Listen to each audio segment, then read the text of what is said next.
Hi.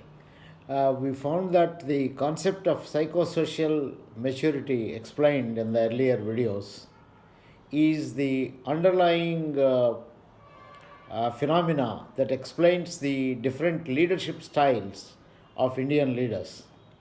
Indian leaders or managers or supervisors and even parents have been found to be of three categories. Now, this is a convenience category based on our researchers. The first category are those who are probably dominated by what in the psychosocial maturity we call as stage 1 or oral stage. They like to use their mouth quite a lot, which means that they enjoy talking, they enjoy guiding, they enjoy giving directions, and they are nurturing kind of leaders because the stage 1 is associated with a fairly highly affiliative need. These leaders, whom we called as benevolent leaders or charismatic leaders, or we even used the term paternalistic or maternalistic leaders or supervisors or managers, they like to set goals themselves for their juniors. But they set goals depending on their perception of the juniors, and their perceptions are largely determined by the relationships they maintain.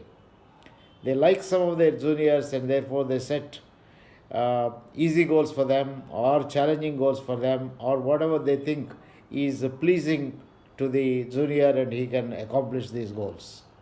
Similarly, they set perhaps a little different kind of goals for those whom they may not have that kind of an affiliation or attachment, or maybe indifferent kind of goals. When these leaders, they are supervising their juniors and the juniors make a mistake, they come to the rescue and then they say that, look, I am there to take care of you, don't worry. So they are rescuing kind of leaders when they make mistakes, or when their juniors or as parents when their children fail, they again come to their rescue. These are the leaders who share information with those whom they like, and share selectively information, and may not share information with those whom they may not feel close or with whom they feel distanced and so on. They reward and recognize people selectively on the basis of their likes and dislikes. This is because they have a high affiliation motivation. It has been found that these leaders are essentially affiliation driven. They are very affectionate, they are very warm, and believe that the best way to get work done from their juniors or as parents from their children is by being resourceful, by providing guidance constantly to them, by helping them at every point of their transactions, giving constant guidance, and so on. So they believe that the job of a leader is to be available to take care of the needs of the junior, constantly be alert to the needs of the junior, be a resourceful person, make these resources available to them, and so on. So this is the reason why we call this as a benevolent leader, a benevolent supervisor, a benevolent parent, a paternalistic parent. In the olden days, we have seen that quite a few of the owners of companies that have started in, let's say, early part of the 19th century, took care of the needs of their juniors. They knew each one by name, attended various functions in the families of these people, like a marriage or a funeral or birth of a child or celebration of going to the school, etc., etc., gave large sums of money to make the juniors quite happy, and are there to be counted upon if there is any death in the family or an accident in the family and so on. So they are highly nurturing, warm, affectionate kind of leaders.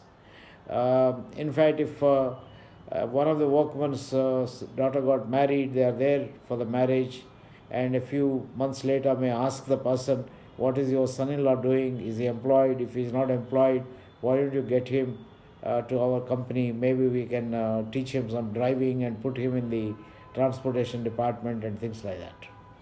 So these kinds of managers or leaders draw a phenomenal amount of loyalty from their juniors. Their juniors love working with them, have a sense of attachment, and they are the ones who will not easily form unions and associations and so on. Because of their loyalty, the hard work comes out of their loyalty, affection. And the positive side of this particular style is that the juniors work very hard, try their best to please their bosses. But the negative side is that they become dependent on such managers. They work only when the manager is there or when the leader asks the person to do the work. When the event of a departure of the leader, they have a sense of loss, they feel very upset, and will have problems of adjustment with the next leader unless the second leader is also benevolent and so on. So this is one leadership style coming out of the what we call as psychosocial maturity stage 1. And many of us, I think, may have insights about our own kind of a style. You can examine your own basic philosophy with which you treat the juniors and decide whether you belong to this particular kind of a parent or supervisor or style and so on. So if it is, then I think it is useful to be watchful about the possibility that your juniors will become dependent on you, but they may work hard out of affection for you or out of fear of loss of affection and so on, but may not develop independence, may not be able to give discover their best, because they would be restricted by your view of these people. So in the next session we will talk of the second psychosocial maturity stage, which we call as the critical leadership style. So all the best.